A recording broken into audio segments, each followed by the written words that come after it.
Hey everyone, welcome back to One Awesome Autistic. I'm Lee, I'm autistic and I also have ADHD. So I post 2 videos a week. The Saturday video is all about autism and different traits, different aspects of autism, and then you get the Wednesday vlog that is a little bit more personal, a little bit more about me and what it is like to live as an autistic adult. I haven't really had a lot going on in this past week.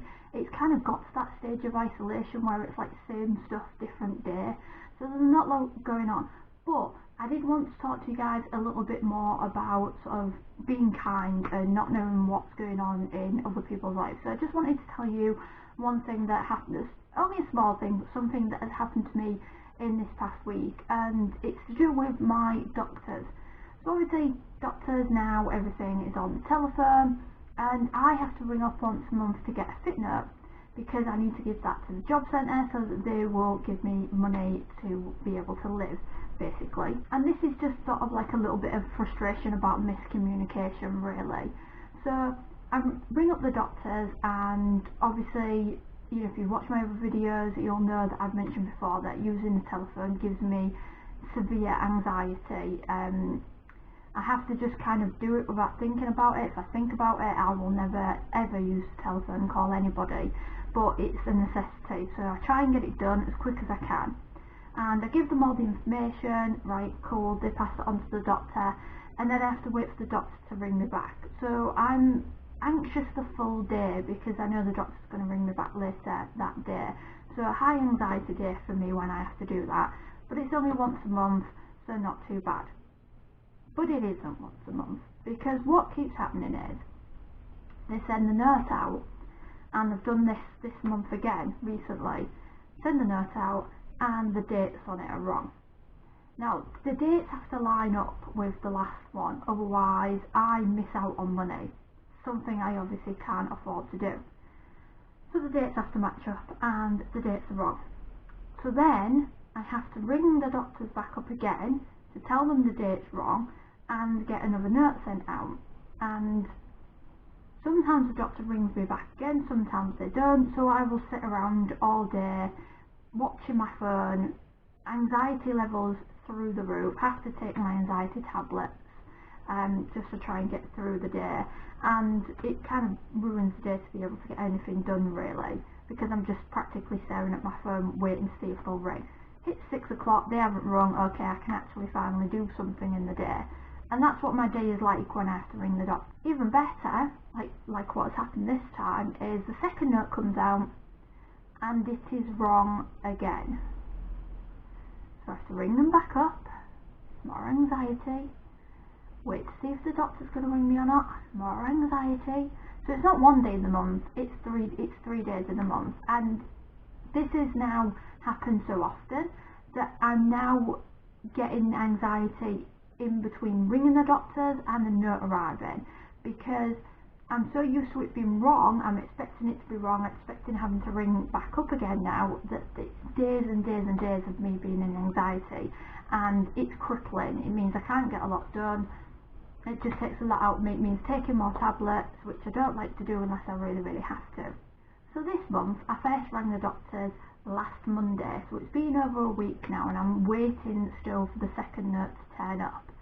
So obviously that's been now over a week of me just being in a constant state of anxiety, not knowing whether this next note is going to be right or not, whether I'm going to have to ring the doctors up or not. And the thing is that I'm also on a deadline.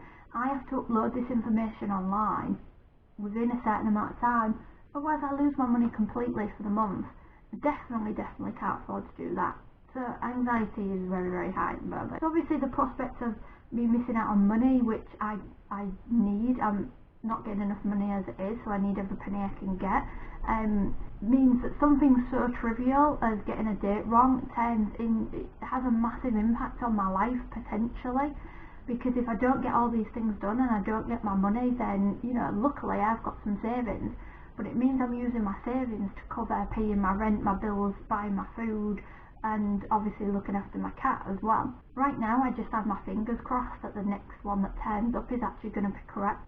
Touch wood, because so far the second one that turns up has always been right, and I've managed to get it sorted in time and I've been very lucky with that. But if it turns out wrong, then I'm really sort of like cutting it fine with getting these things online. And then that means I have to go through this all again in just over 2 weeks time, rather than, you know, not having to do it for another month as well. And I know that there's a huge strain on the NHS, but I just wanted to use this story of what's happened with me recently and what keeps happening over the past few months, just to kind of show how you don't know how people are being affected at the moment. Don't know how something small can have a larger effect on somebody's life at the moment. During this pandemic, I've seen a lot of people forgetting how to be kind to others and how not to judge other people. You don't know what's going on in other people's lives. You don't know what's going on behind closed doors. I know that during this pandemic, I've had several moments where I felt like I'm at breaking point, and I honestly don't know how I've managed to get through that. And I'm currently doing everything I can to just cling on to some form of stability and just get through one day after the next. I mean, sure, I have depression, I have anxiety issues, I have medication for those sorts of things, but that's something that more on a day-to-day basis I do pretty much have under control. But I do have my bad days. I do have my really bad days, and you really don't know what other people are going through and what they're actually fighting within themselves on a day-to-day basis. The things I keep seeing online are disheartening, and I'm actually spending less and less time on Facebook, on Twitter and things like that because of the things that I keep seeing, the things I keep reading, and what I'm seeing other people posting and their opinions on things and stuff like that. It's really disheartening, and it affects me, and then I don't have the energy to get anything done. I don't want to do anything. I want to crawl up into my bed, pull the duvet over my head and just not do anything all day. And that's not good. That's not a good feeling. I don't like feeling that way, and that's not me. That's not what I'm usually like as a person either. I mean, I've not even wanted to film things. I'm filming this on a Wednesday afternoon when it actually has to go out in about a couple of hours because I'm just putting stuff off to the last minute. And I actually really love doing these videos. I look forward to filming the videos, and I enjoy writing the scripts because I love to write. So for something to affect me so deeply, to put me off doing the things that I actually love, that bring me joy, is bad, is really bad at the moment. But hey, let's bring it to a more positive note. I have, by the look of whatever gods out there, received 2 letters saying, here, have some money, essentially. So because I came out of work last year, by the skin of my teeth, did I not quite earn enough last year to actually pay tax?